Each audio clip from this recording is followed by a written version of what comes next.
Welcome back to my channel. I am Natasha from Yarn Over, and in today's video tutorial we're going to talk about patterns and how to read patterns.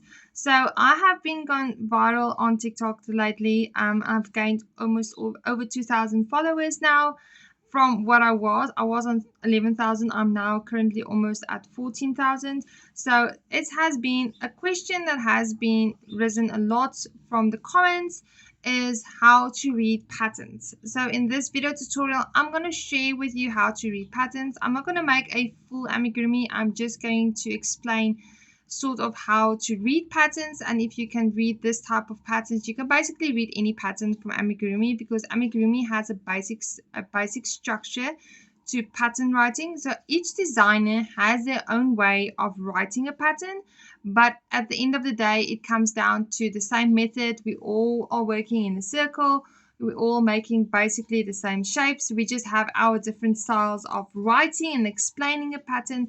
So if you have a pattern that you want to make, this video will give you a little bit more clearance and guidance of how to read that pattern and how to get to the amount of stitches that they require at each round. So a tip that I do give most of the people that ask me about patterns is that you need to find a credible designer. So this means the designer needs to be legit. They need to be in it for a while, and well, not a while, I mean, even new designers do write proper patterns, but following a proper true designer will give you more success than following these free patterns that you find on Pinterest or Google. Usually these blog names would be something funny like funcrochetprojects.com, freecrochetprojects.com, free crochet, or freeamigurumipatterns.com.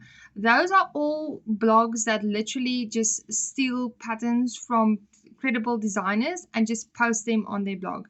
So first off, they don't have the correct information of making the pattern. They're usually very poorly written because they just take a lot of patterns and put them together.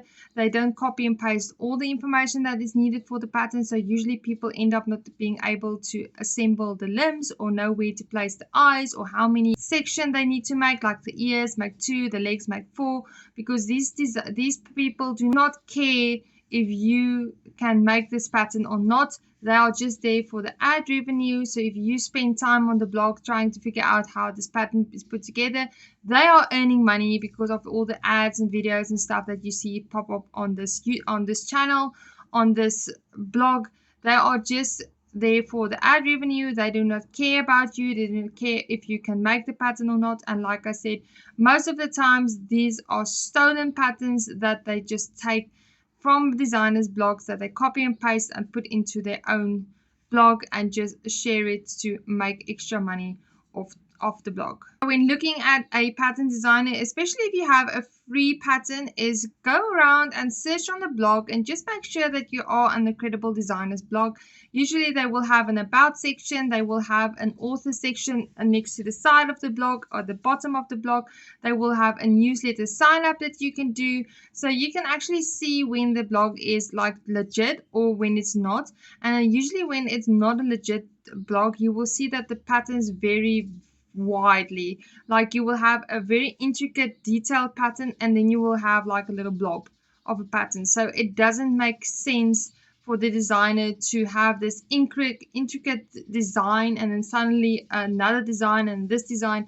You will actually see usually with designers, they have a certain style, a certain color that they use with their photos, a certain branding that they use in their photos, and then suddenly you will get this beautiful background, and then you will get nothing, and then you will get this background. So you will see that the background changes dramatically, and that's also a sign that these are not genuine patterns. These are stolen patterns, or patterns that are just copied and pasted from a paid pattern just for the blog to make money. So let's go through the pattern. I have printed my hot chocolate pattern, and we're just going to go through the information, and I'm going to show you a little section. I'm going to crochet that little section, and then when we do the decrease, I'm just going to show it on the screen because the pattern that I've printed doesn't have the decrease in it. You don't have to decrease in that pattern. So I'm just going to then just show you what it looks like, how to do it, and then how to do the decreases and what the decrease is written like. I'm going to post that on the screen. You're going to see it on the side. So I'm going to do it that way. So any credible designer would have an information page like this on their pattern. So on this page is everything you need to know to be able to make this pattern. So when you download a pattern, a free pattern or paid pattern, it needs to have all this information. So if you download a pattern and it doesn't have all this information, it can be that it is just a poorly written pattern, or it's a stolen pattern, or it's a person that is not a designer and they're using ChatGPT AI to write their patterns for them, and they don't have all this information because they don't actually know how to write a pattern, so they don't know how to put in the information. So that's one sign that you are buying not from a accredited designer, or you are on a blog post and you don't have all this information. Then that means the designer is not the pattern designer and is probably a pattern that has been stolen. So when you look at this page, you will find the tools, the hook size, other tools and materials, special stitches, abbreviations, and written format of the pattern. So this is basic information that all designers will have on their patterns. They will be written differently. They will have different abbreviations or different ways of placing this, but this is what mine looks like. So I have the tools, everything you need under the tools. So the yarn, I'll tell you how much yarn and what color yarns you need. Then the hook size, I have 4 different hook sizes with 4 different types of yarn here. So if you don't have, let's say you don't have double knit, but you have chunky velvet yarn, then I tell you, you need to use a 3.5 millimeter for that.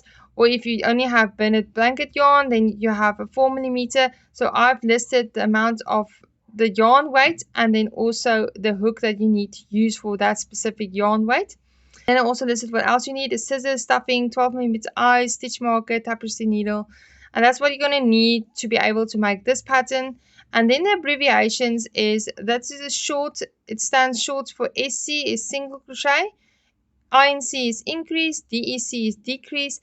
And what you can do is you can actually go through this list on YouTube and you can go find what each of these means. So if you don't know how to do decrease, you can literally go to YouTube. You can see how to do a crochet decrease, and then you will find tutorials on YouTube on how to do decreases. If you maybe do not know how to do a back post single crochet stitch, then you will actually find YouTube tutorials on this and how to do this. And this is how I learned to understand patterns and to make patterns.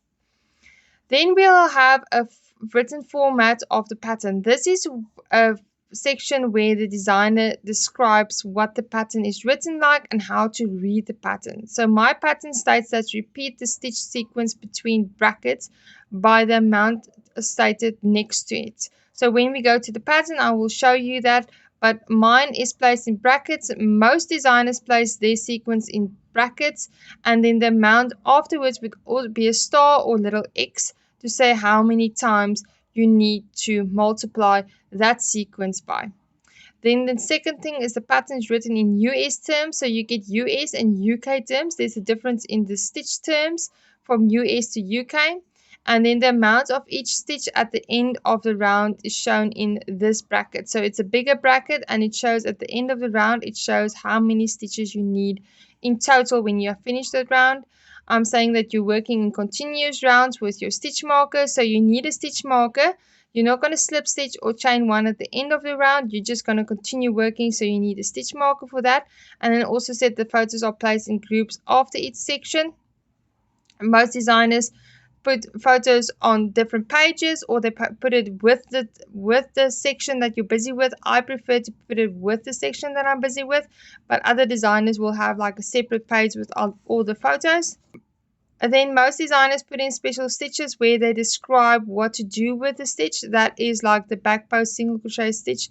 This is stitches that are not often used with amigurumi, or it is a little bit more complicated.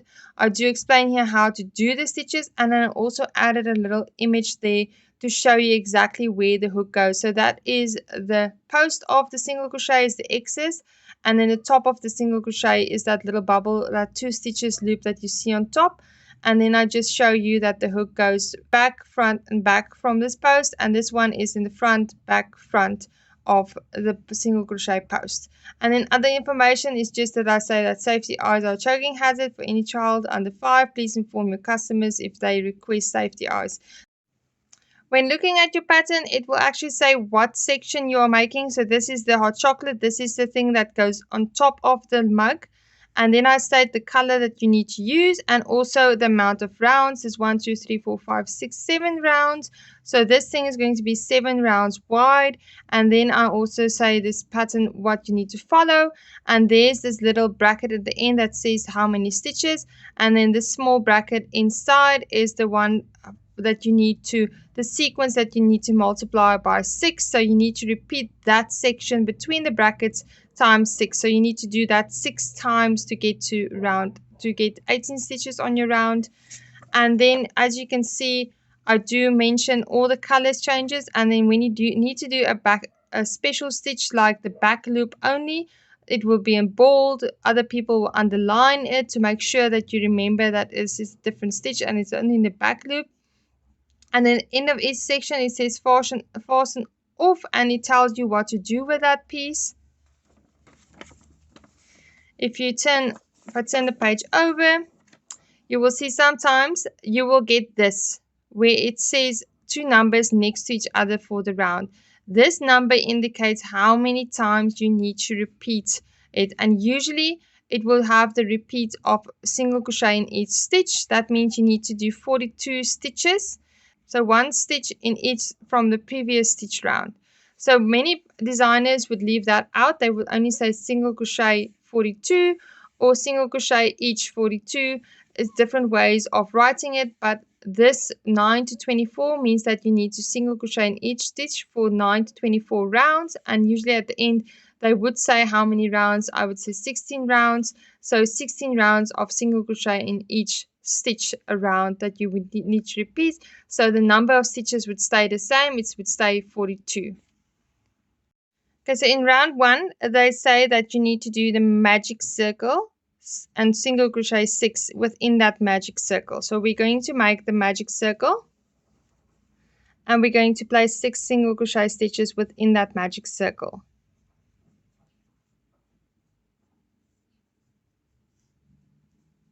So now we have 6 single crochets within our magic circle. So round 2, it says increase 6 times. So I need to increase. An increase is 2 single crochets within 1 stitch. So you're going to repeat that increase times 6 and you're going to have 12 stitches. So 1 increase is actually 2 stitches. So what it says is basically 2 times 6 is 12. So in each stitch, you're going to do 2 single crochet stitches to increase it to 12. So now we have 12 stitches on our round.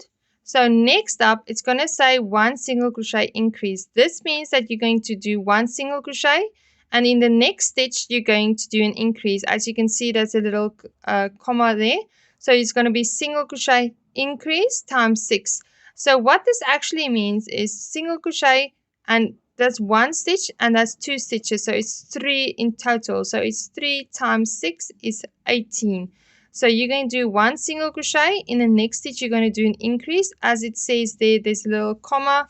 There's a little comma there between the two. So it's a single crochet and then the increase next to it. So we're going to do 1 single crochet. And in the next stitch, we're going to do 2 single crochets for the increase. So you're going to have 3 stitches. So now you're going to repeat that 5 times more to get 18. So now we have 18 stitches on our round. So next up, this is written a little bit different. As you can see, it is not the basic brackets and then the amount of times you need to do it. This one is broken up so that you can make a nice round circle like this. So what it says is 1 single crochet. And then the sequence in brackets times 5. So you need to repeat this 5 times. So you need to 2 single crochet in 2 stitches. And then in the third stitch, you're going to do an increase because there's a little comma there. So that means you're going to do the single crochet in a separate stitch. So it's going to be 2 single crochets, 1 after each other, and then an increase. So that is actually 4 stitches within this bracket because it's 2 single crochet increase. So that's 4. 4 times 5 is 20. To get to 24, you need to do 1 stitch single crochet before the sequence, 1 single crochet after the sequence, and then increase as it's 2 stitches. So it's going to be 20, 21, 22, 23, 24. So that's how you get to 24 stitches. So we're just going to follow that. We're going to use a stitch marker. So you're going to do 1 single crochet as the pattern calls for.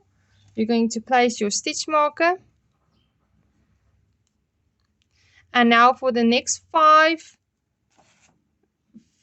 you're going to do 2 single crochet increase 5 times. So we're going to repeat that 5 times. So it's 1, 2 single crochets and an increase. That is 1. Then we're going to do the second.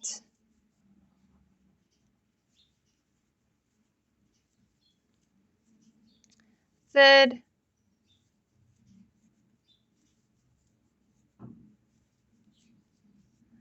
Fourth.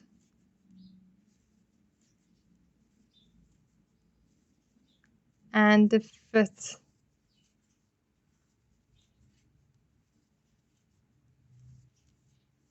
So now you're going to end with 2 stitches at the end of your round, and you still have to finish the round. So you're going to do 1 single crochet increase. So it's going to be 1 single crochet and then 2 single crochets in the last stitch for an increase.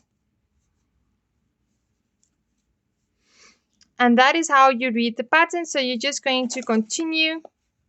So the next round is 3 single crochet increase. So you're going to do 3 separate single crochets and then the increase in the 4th stitch. So that's going to be 5, and 5 times 6 is 30, and that's how you get to 30. And as you can see, round 6 is the same as round 2, but it's in single crochet. The single crochets has increased, so it's now 2 single crochets, and that is 4 single crochets. But you follow the same method as what we did with in round 4 now. And now the decrease. I'm going to show you how to do the decrease. The decrease is exactly the same as the increase, except for one thing that changes. That INC changes to DEC for decrease. So where you increase, you're going to decrease the same method. So I'm going to show you here just quickly how to decrease. Back to 18 stitches. If you're just going to do a normal decrease, it's going to be 2 single crochets decrease and then times 6. So you're going to do the 2 stitches. Decrease is a stitch that turns into 1 stitch. So it's 2 stitches that you make into 1. So it's going to be 2 single crochets.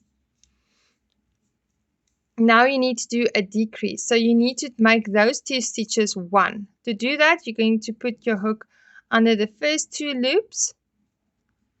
And you're going to yarn over and pull through and yarn over again. And there you have made your first decrease.